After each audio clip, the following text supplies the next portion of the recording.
मित्रांनो, काही जणांचं असं म्हणणं आहे की दादा, डायलिसिस हा तुझा भूतकाळ होता, तर तू यावर पोस्ट का करतोस, किंवा असे डायलिसिसबद्दलच पोस्ट तू करत जाऊ नकोस.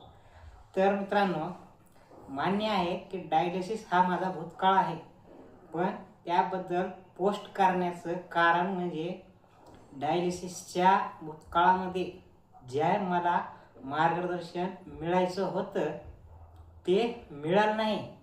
त्यामुळं मला असंख्य अशा वेदना, त्रास झाल्या, जसेच की हाडे ठिसूळ होणे. पण हे का बरं ठिसूळ होतात याबद्दल कोणी मार्गदर्शन केलंच नाही.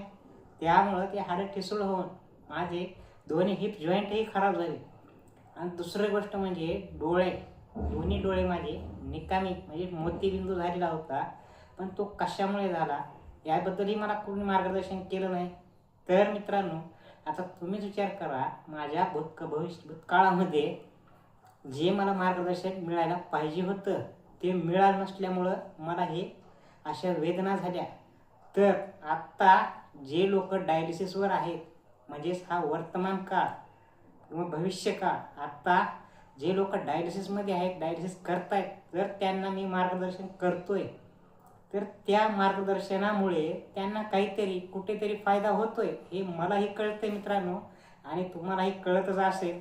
त्यामुळं माझा हाच उद्देश असतो की माझा भविष्यकाळ किंवा भूतकाळ न पाहता मी आत्ता जे लोक डायलिसिसवर आहेत त्यांना तसे त्रास होऊ नये यासाठी त्यांनी काय काळजी घेतली पाहिजे, फक्त एवढाच माझा उद्देश असतो.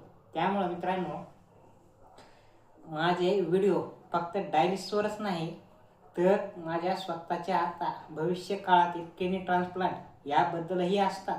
पण मला जास्त करून डायलिसिसवरच फोकस करायचा आहे, कारण मी जो त्रास सहन केला आहे तो इतर आत्ताच्या डायलिसिस पेशंटने सहन करू नये, एवढीच माझी इच्छा असते. त्यामुळं तुम्हालाही व्हिडिओ आवडत असला तर पहा, नाही आवडला तर दुसऱ्या पेशंटला पाठवा डायलिसिसच्या, त्यांना मदत होईल. पण असं जाऊ द्या. खरंच व्हिडिओ आवडला तर नक्की लाईक करा, फॉलो करा आणि इतर डायलिसिस पेशंटला शेअर करून टाका.